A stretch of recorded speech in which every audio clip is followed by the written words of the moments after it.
It is the morning of December 2nd, 1805.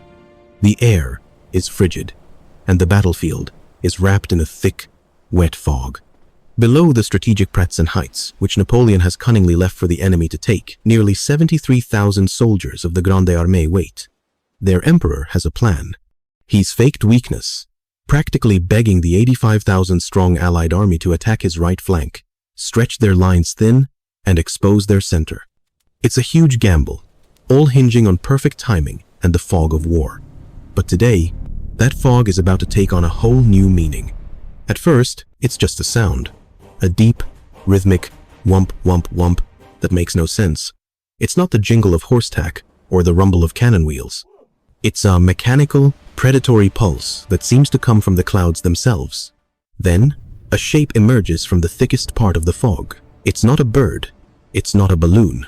It's a machine, angular, menacing, and painted a color so dark it seems to swallow the morning light.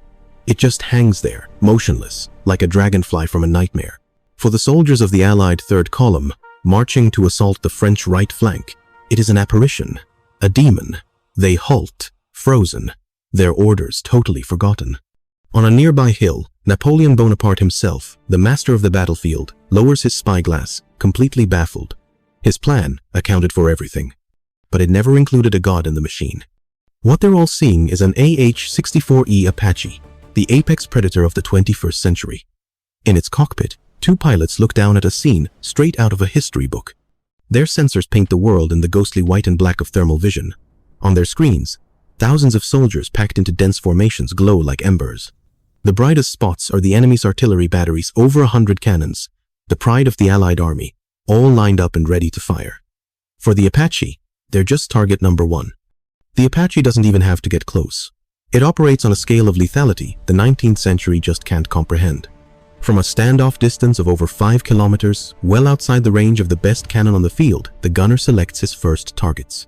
A soft electronic chime sounds in the cockpit as the targeting system locks onto the largest group of Allied artillery.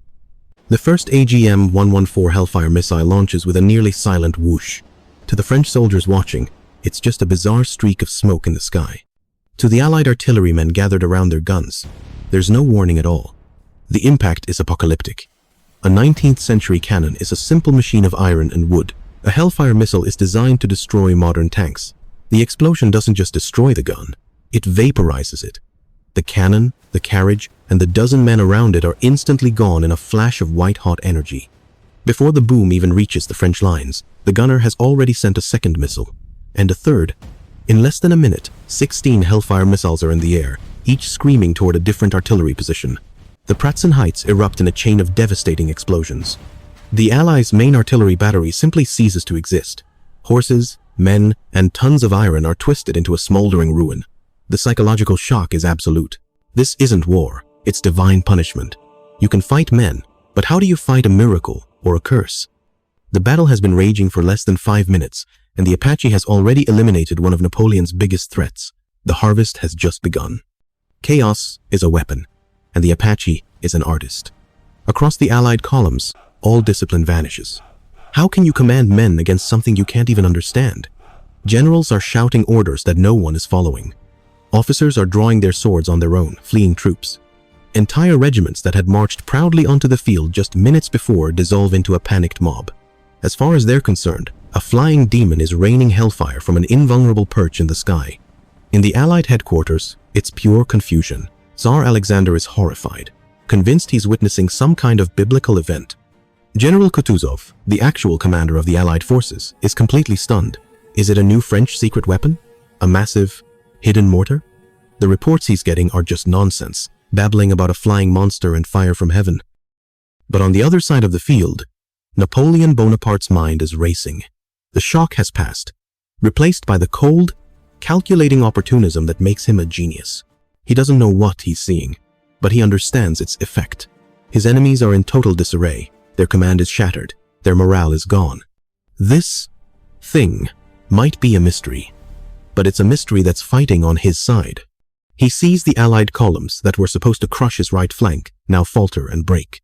He sees their center on the Pratzen Heights, reeling from the missile strikes. The trap he so carefully laid is no longer needed.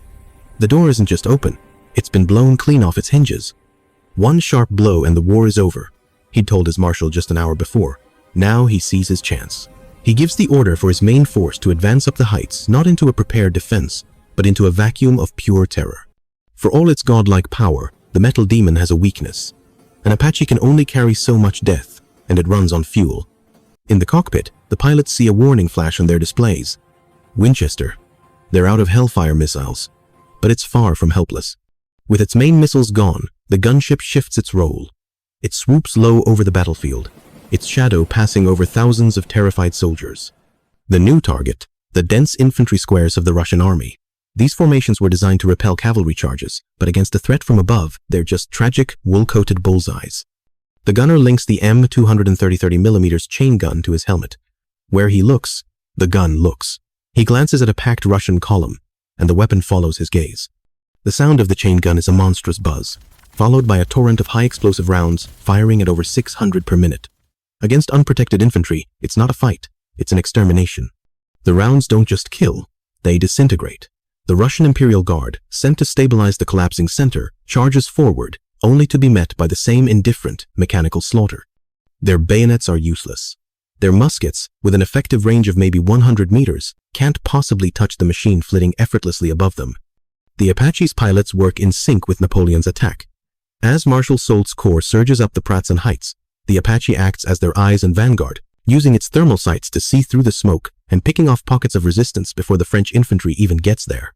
It fires pods of Hydra 70 rockets, saturating entire areas and turning disciplined formations into craters.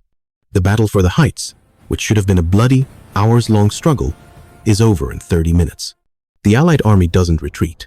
It simply ceases to exist as a coherent force. The survivors are a flood of terrified individuals, throwing down their muskets and abandoning their regimental flags in a desperate scramble for their lives.